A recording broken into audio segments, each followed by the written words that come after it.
Jake Miller was loading the last of his cattle into the barn when the sky started doing things that no sky should ever do. The whole horizon lit up in shades of crimson and purple, like someone had set the atmosphere on fire. He had seen solar storms before during his 10 years on New Saskatchewan, but nothing quite like this. The electromagnetic readings on his handheld scanner were going crazy before the device suddenly went dead in his palm. That told him everything he needed to know. He had maybe 15-20 minutes tops before the pulse hit and turned every piece of modern technology on his farm into expensive scrap metal. His hands worked quickly, guiding the nervous cattle through the barn doors. The animals could sense something was wrong. Their eyes rolled white with fear, and they made those low bellowing sounds that meant they were close to panic. Jake kept his voice calm and steady the way his father had taught him back on Earth. Animals picked up on fear faster than any scanner could detect a storm. The last heifer finally trotted inside, and Jake was about to seal the barn when movement at the tree line caught his eye. 13 figures emerged from the shadows of the forest. At first, Jake thought maybe his eyes were playing tricks on him in the strange light of the storm. But no, they were real. Each one stood at least 7 feet tall, maybe more. Their bodies were covered in sleek fur that ranged from silver gray to midnight black. Their eyes glowed amber in the fading light, reflecting like a cat's eyes in headlights. But these were no cats. These were Lupari, and even out here on the frontier, everyone knew what that meant. Bounty hunters. The best in the galaxy, or so they claimed. The lead female moved with the kind of confidence that came from never having met something she couldn't kill. Her armor was scarred and dented, proof that she had been in more fights than Jake could probably count. A plasma rifle, sleek and deadly, was pointed directly at his chest before he even had time to think about reaching for the shotgun mounted by the barn door. "Human," she said, her voice carrying clearly across the distance despite the rising wind. "We require shelter. The storm will kill us." Her pack spread out behind her in a practiced formation. Each one had a weapon drawn. Each one watched him with those glowing predator eyes. They moved like a military unit, all precision and lethal grace. Jake could see the way their ears twitched, tracking every sound. Could see how their noses lifted slightly, probably catching his scent and reading his fear levels. They were built to hunt, and everything about them screamed danger. Most people would have run. Would have locked themselves in their house and prayed the wolves moved on. Hell, Jake knew colonists who had died rather than open their doors to armed strangers. New Saskatchewan was frontier territory, and trust could get you killed faster than the wildlife. But Jake Miller had learned a long time ago that sometimes the bravest thing you could do was the simplest thing. He looked at the approaching wall of electromagnetic energy in the sky, then back at the 13-armed aliens standing on his property, and he made his choice. "Barn's got better shielding than the house," he said, gesturing with his thumb toward the large structure behind him. "Got thermal blankets in the storage room on the left side. Water pump still works, it's all mechanical. Help yourselves." The wolves looked at each other. Jake could see the confusion ripple through their pack. Their ears flattened, then perked back up. The leader, who Jake would later learn was called Raven, tilted her head slightly. It was such a human gesture that it almost made him smile. "Almost. You are allowing us entry?" Raven asked slowly, as if maybe she had misunderstood his words. "Storm's gonna hit in about 10 minutes. You'll be dead in 15 if you're caught outside. I'll be uncomfortable but alive in my house. You'll be alive in my barn." Jake shrugged. "Seems like a simple choice to me." "We are armed," Luna growled from behind Raven. She was smaller but looked meaner, with a scar running from her ear to her jaw. "We could take what we want." "You could," Jake agreed. He did not reach for his weapon. Did not raise his voice. Just stood there like they were discussing the weather. "But you won't." The storm was getting closer now. Jake could feel the static electricity building in the air. Could see the first flickers of the electromagnetic pulse starting to dance across the horizon like angry lightning. The wolves could feel it too. Their fur was standing on end, and a couple of the younger ones were shifting nervously. "How can you know what we will do, human?" Raven demanded. Jake finally allowed himself a small smile. "Because if you wanted to kill me, you would have done it already instead of standing there talking. And because you asked for shelter instead of just taking it." He turned and started walking toward the barn. "Storm doesn't care about species or weapons or who's the toughest. It'll kill all of us the same. Now come on, we're wasting time." He did not look back to see if they followed. He just walked into his barn and started preparing for the storm, as if having 13 deadly alien bounty hunters taking shelter in his building was the most normal thing in the world.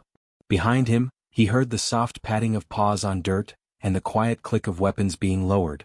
They were following. Of course they were. Survival instinct beat pride every time, even for apex predators. The first full day trapped together showed Jake just how strange his life must look to predators. The Lupari moved like a military unit even when they were just sitting around. When Raven spoke, her pack listened. When she gave an order, they obeyed without hesitation or discussion. There was no debate, no voting, no questions asked. Just a clear chain of command that had probably kept them alive through countless hunts across the galaxy. Jake operated differently. He worked on his own schedule, did his own thinking, and made his own choices. The wolves watched him with a mixture of fascination and confusion, like they were trying to solve a puzzle that made no sense. Around mid-morning, Jake grabbed a bucket of feed and headed to the cattle pen inside the barn. The storm was still raging outside, making the whole structure groan and creak. But inside, the animals needed care regardless of what the weather was doing. One of the younger Lupari, a hunter named Ivy whose fur was more brown than gray, followed him. She moved quietly like all her kind did, but Jake had spent enough time in the wilderness to know when he was being watched. "Why do you feed these creatures if you are not going to eat them right away?" Ivy asked, her head tilting to one side in that gesture of confusion he had seen from Raven the night before. Jake scattered feed into the trough and watched his cattle begin eating. "They're not ready yet. Still growing. When they're big enough, I'll sell most of them to buyers off-world. The money keeps this farm running. Keeps me fed and housed." Ivy's ears flicked backward. "You nurture prey just to trade it away? That's how farming works, yeah." Luna appeared from the shadows. Jake was beginning to realize these wolves could move scary quiet when they wanted to. The scarred lieutenant looked at the cattle, then at Jake, then back at the cattle like she was trying to understand a complex equation. "Why not simply take what you need when you need it?" Luna asked.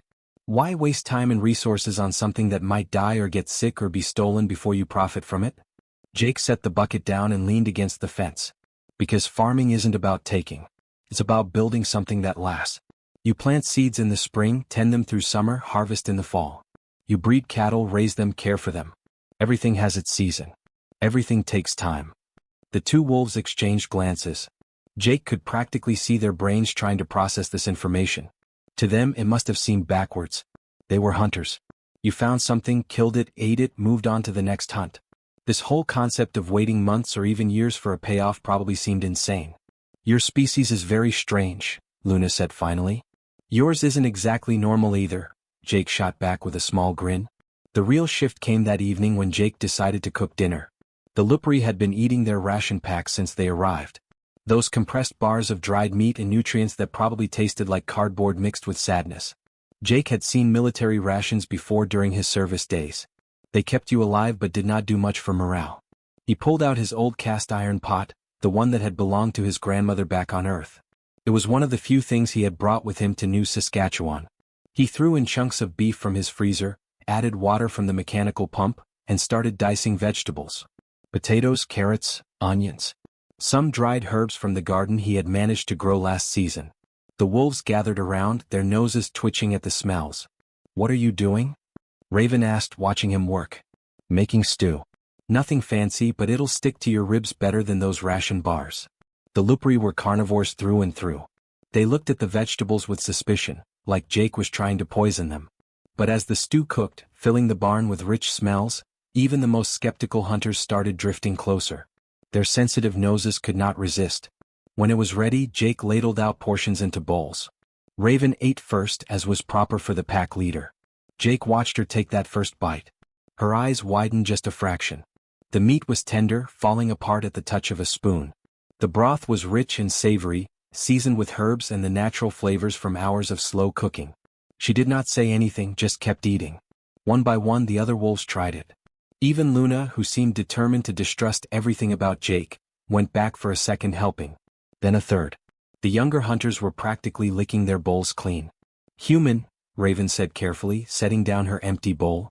"What is this preparation method?" "Slow cooking. My grandmother taught me when I was a kid back on Earth. You put everything in the pot, let it simmer for hours. Takes time, but the wait is worth it. Time. Patience. Waiting for something good instead of taking something quick." Jake could see the wheels turning in Raven's head. This was not how predators thought. But here they were, full and satisfied in a way their ration packs never managed. Later that night, Jake went to check on Betty. That was what he called his pregnant cow, even though naming livestock was probably a bad habit. This was her first pregnancy, and she had been anxious all day. The storm outside, the strange wolves in the barn, everything had her spooked. Jake found her in her stall, shifting uncomfortably and breathing hard. He grabbed a stool and sat down next to her. Ran his hand along her side. Spoke in a low, calm voice. Just nonsense really. Telling her about the weather, about the wolves, about nothing important. But his presence seemed to help. Her breathing slowed. She stopped shifting around so much. Ivy was watching from the loft above. Jake did not notice her at first. He just sat there with Betty for over an hour, making sure she was comfortable. Making sure she knew someone was there. Why do you care? Ivy finally asked, her voice quiet in the darkness. Jake looked up, surprised. She's scared. First time being pregnant. She just needs someone to let her know everything's going to be okay. But she's just livestock. Just food. Jake kept his hand on Betty's flank. She's alive. She feels things. Pain, fear, happiness. Just because she's livestock doesn't mean she doesn't deserve kindness. He looked up at Ivy. Everything under my care deserves respect. That's the deal I make with them. I give them a good life and in return they give me what I need to survive. It's not complicated. Ivy had killed more beings than she could count in her short career as a bounty hunter. Had ended lives without a second thought. It was her job, her purpose, what her species had bred her to do. But she had never, not once, seen anyone sit with their prey just to comfort it. The idea that something could be both food and worthy of kindness at the same time broke something in her understanding of the universe. She climbed down from the loft and sat a few feet away from Jake and Betty. Did not say anything. Just watched as the human farmer sat with his anxious cow, patient as the storm that raged outside. Waiting, always waiting. Building something instead of just taking it. The third day started quiet, which should have been Jake's first warning that something was wrong. The storm was still hammering the area, but inside the barn, everyone had settled into an uneasy routine. The Lupari were restless, constantly checking their weapons and equipment, pacing like caged animals. Jake was in the corner fixing a water pump when he noticed Raven pull out a small device from her armor. It was one of those military-grade scanners, the expensive kind that had enough shielding to survive almost anything. She stared at it for a long moment, her ears flattening against her skull. Then she made a noise that Jake had never heard before. A low growl that made every other wolf in the barn snap to attention. "Luna," Raven said quietly, but her voice carried authority that cut through the sound of the storm outside. 8 signatures. Coming from the east. Heavy weapons profile. Moving in coordinated formation. Luna was beside her in seconds, looking at the scanner. Her lips pulled back from her teeth in a snarl that showed every sharp fang. Ragathi mercenaries. Those cold-blooded bastards tracked us here. Jake set down his tools and walked over. "What's a Ragathi?" "Reptile hunters." Luna spat the words like a curse. "They're known for 2 things in this business. They never leave witnesses alive, and they never share bounties with competing hunters. They must have been following us for days, waiting for the perfect moment." Raven's claws tapped against the scanner as she thought. Jake could practically see her running through tactical options in her head.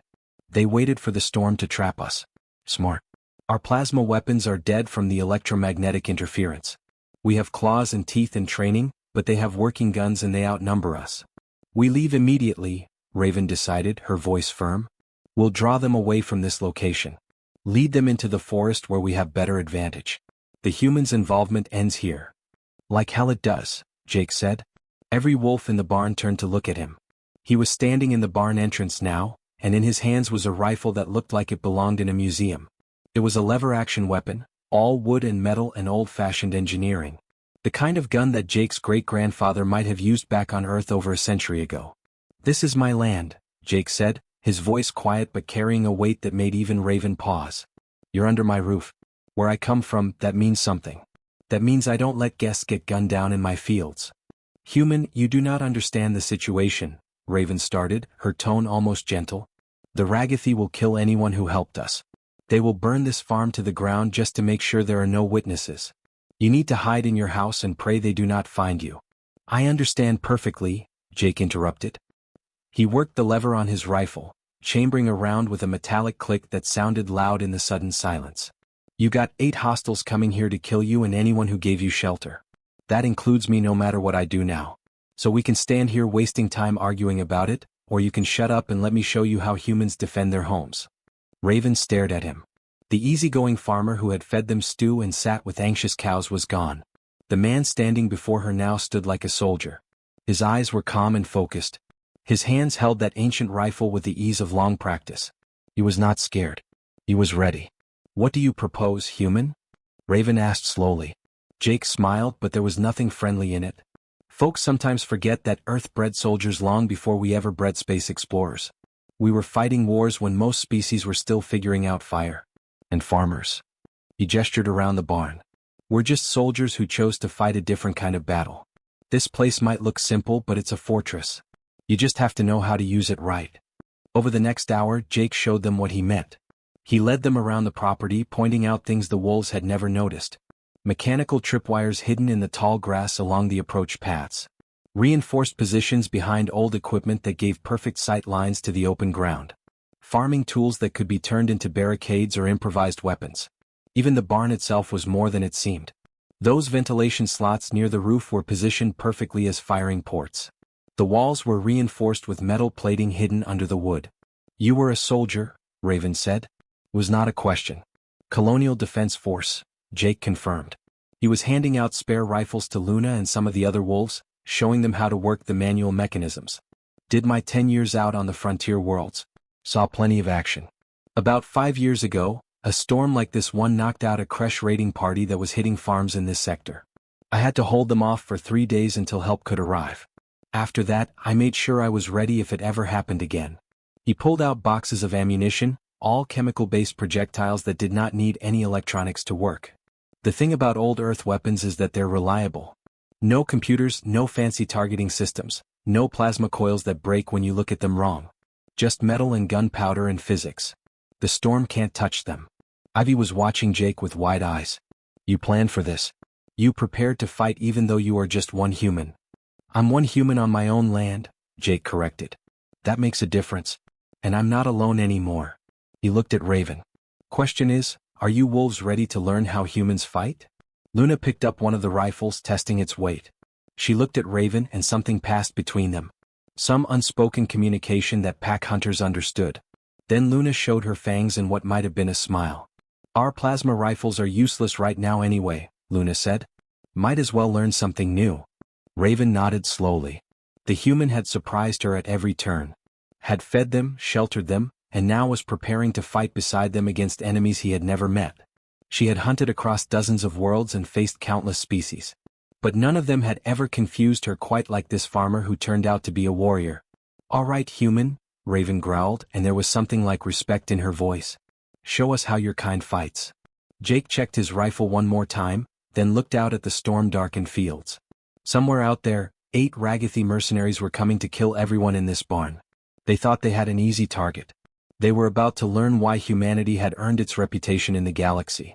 Not because humans were the strongest or the fastest or the most advanced, but because when you backed a human into a corner, when you threatened what they cared about, they became the most dangerous thing in the universe.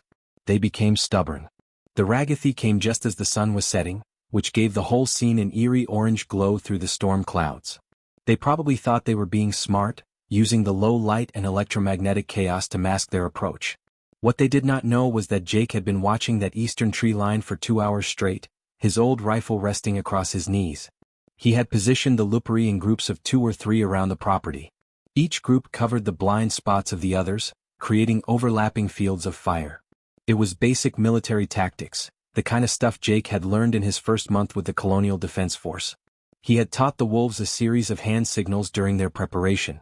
Nothing complicated, just simple gestures for wait, go, cover, and fall back. The Lupari were natural pack hunters, so they picked it up faster than any human squad he had ever trained with. The farm layout that had seemed so random and peaceful now revealed its true purpose. Every piece of equipment, every fence line, every building created natural bottlenecks and killing zones. Jake had spent 5 years setting this up after the Kresh raid. He had hoped he would never need to use it. But hope was not a survival strategy. The first group of Ragathi moved in from the east, just like Raven's scanner had predicted. They were big, probably 7.5 feet tall, with scales that looked almost black in the dying light. Their armor was top-grade military surplus, and their weapons were definitely not fried by the storm. They moved in a tight formation, professional and careful. They walked right into the first tripwire. Jake had rigged it that morning to the cattle pen's main gate. When the wire snapped, it released the locking mechanism. Suddenly, 20 head of cattle, already spooked by 3 days of electromagnetic hell, came charging out of the barn like a furry avalanche. 2 tons of panicked beef moving at full speed with nowhere to go but straight through the Ragathi formation. The mercenaries scattered. Their tight professional formation broke apart as they dove out of the way of hooves and horns. Some of them fired their weapons, which only made the cattle more terrified and more dangerous. Within seconds they were spread out in the open with no cover and no coordination. Now. Jake's voice cut through the chaos.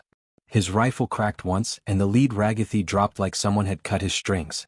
The old gunpowder weapon made a sound completely different from plasma rifles or energy weapons. It was loud and sharp and unmistakable. The Lupri exploded from their hiding spots. Luna came from behind the old tractor, moving so fast she was almost a blur. She hit the first Ragathi before he could even turn his weapon toward her. Her claws found the weak points in his armor, the joints and seams that were necessary for movement. He went down hard. The second mercenary tried to bring his plasma rifle around, but Luna was already on him, using her speed and the close quarters to prevent him from getting a clear shot. Ivy had been watching Jake's instructions carefully all afternoon. She used the grain silo's shadow exactly like he had shown her, waiting until one of the flanking Ragathi walked past her position. Then she struck, fast and brutal. The mercenary probably never knew what hit him. But the Ragathi were not amateurs. They were professionals who had survived dozens of jobs just like this one. After that first chaotic minute, they started to regroup. Their leader, a massive reptile with scars all over his scales, began shouting orders. Heavy weapons came up, the kind that could punch through barn walls. Plasma fire lit up the darkening farm like lightning. Jake's fence line, the one he had spent 3 years building and maintaining, exploded into splinters and burning wood. The air smelled like ozone and scorched earth. The Ragathi were laying down suppressing fire, forcing the Lupri to take cover and trying to pin them down. That was when Grace made her mistake. She was young, probably the youngest of Raven's pack, and she was eager to prove herself. She saw an opening on the right flank and went for it, moving out of position without waiting for the signal. She was fast, but the Ragathi were watching for exactly that kind of move. The plasma bolt caught her in the left leg, and even over the sound of battle, Jake heard the bone shatter. Grace went down with a howl of pain that sounded almost human. She tried to crawl back to cover, but her leg was useless and she was completely exposed. Leave her. Raven's voice was hard and commanding. Pack leaders had to make brutal choices. We cannot risk the entire team for one wounded hunter. Jake did not even think about it. His body was moving before his brain caught up. He dropped his rifle and just ran, sprinting across 15 yards of completely open ground. Plasma bolts were sizzling through the air around him. One shot passed so close to his head he could feel the heat of it against his cheek. Another one hit the ground right where his foot had been a fraction of a second earlier, throwing up a spray of superheated dirt. He reached Grace and did not slow down. Just scooped up all 150 pounds of wounded wolf alien, threw her over his shoulders in a fireman's carry and kept running. His legs burned. His lungs screamed. Plasma fire was coming from 3 directions now, all of it aimed at him. Luna appeared on his left, firing her borrowed rifle in short controlled bursts. She was providing covering fire, giving Jake the seconds he needed. He crashed through the barn door and nearly fell but managed to keep his feet. Inside, Jake laid Grace on his work table as gently as he could. She was making whimpering sounds, her breath coming in short gasps. The pain had to be incredible. He grabbed his veterinary kit, the same one he used for his cattle when they got injured. His hands moved on autopilot, muscle memory from his military medical training taking over. Clean the wound first, stop any bleeding, assess the damage. The bone was definitely broken, probably in multiple places. He could see fragments under the burned flesh. But he had dealt with worse injuries during the war. Why? Grace gasped out between waves of pain. Her amber eyes were unfocused. I'm not your pack. You had no reason to risk yourself. Jake was mixing painkillers, calculating dosages for her body weight and species. You're under my roof, he said while working. That makes you my responsibility. Simple as that. He injected the painkillers and started the painful process of setting the bone. Grace howled once, then passed out, which was probably a mercy. Jake kept working, cleaning and stitching and splinting, doing everything he could to save the leg. Raven appeared beside the table. Her fur was matted with blood, though none of it seemed to be hers. She had watched Jake run into enemy fire without hesitation. Had seen him refuse to abandon one of her pack even when it was the tactically stupid thing to do. Your species is completely insane, she said quietly. Jake finished wrapping the splint and finally allowed himself to breathe. Yeah, he said. We get that a lot. Outside, the battle was still going. Plasma fire and gunshots echoed through the storm. But inside the barn, something had changed. A human farmer had just shown 13 alien predators exactly why his species had earned its place in the galaxy. Not through superior weapons or technology, but through sheer stubborn refusal to leave anyone behind. The Ragathi finally retreated just as the first light of dawn started breaking through the storm clouds. They had come expecting an easy kill, a quick elimination of competition and witnesses. Instead, they had lost 4 of their own mercenaries and the rest were carrying injuries that would take weeks to heal. The simple farm had turned into a nightmare of crossfire and tactical ambushes. With the solar storm finally starting to break up, they knew reinforcements could arrive soon. Better to run and live to fight another day than die on some frontier farm for a bounty they were not even going to collect. Jake sat on his front porch as the sun came up, watching the last traces of the electromagnetic aurora fade from the sky. It had been a beautiful storm in its own terrifying way. His old rifle rested across his lap, still warm from the night's fighting. In his other hand was a cup of coffee, black and strong, made from the emergency supplies he kept for situations exactly like this.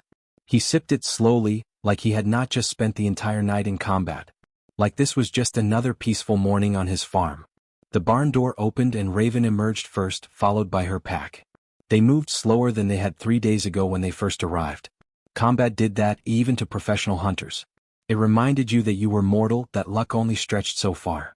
Grace was being carried on a makeshift stretcher that Jake had built from old fence posts and canvas. Her leg was properly set and splinted now, wrapped in clean bandages. She was unconscious, sleeping off the painkillers and the trauma of the injury. Raven walked up to the porch and stopped at the bottom step. For a long moment she just looked at Jake. He looked back, waiting. Finally she spoke. "We must continue our hunt," she said. "Our contract is still active. The target will not wait while we recover." Jake nodded. "Figured as much. You got a job to do. But Grace cannot travel. Her injury will require at least 4 weeks to heal enough for movement. Perhaps 6 before she can fight again." Raven's ears flattened slightly, a sign of discomfort. "We cannot stay that long." "Got a spare room in the house," Jake said simply. "She's welcome to it. Got medical supplies, food, everything she needs. I've handled worse recoveries with my cattle." Raven studied him for a long time.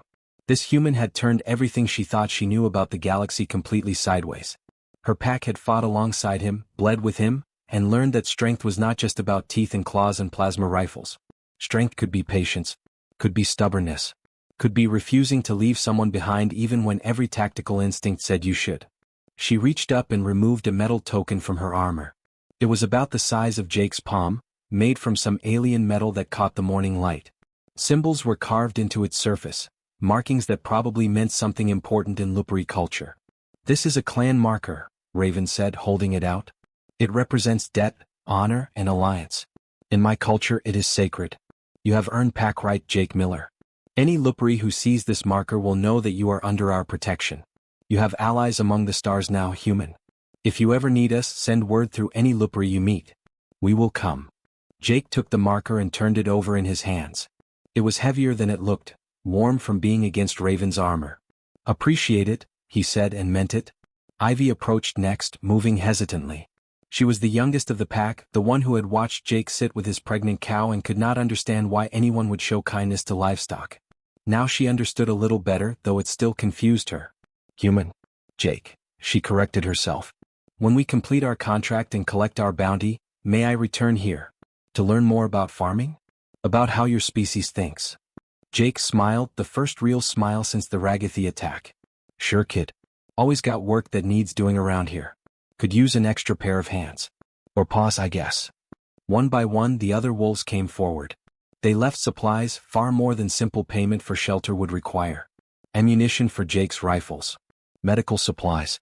Even some of their military ration packs, which Jake accepted with good humor despite knowing they tasted terrible.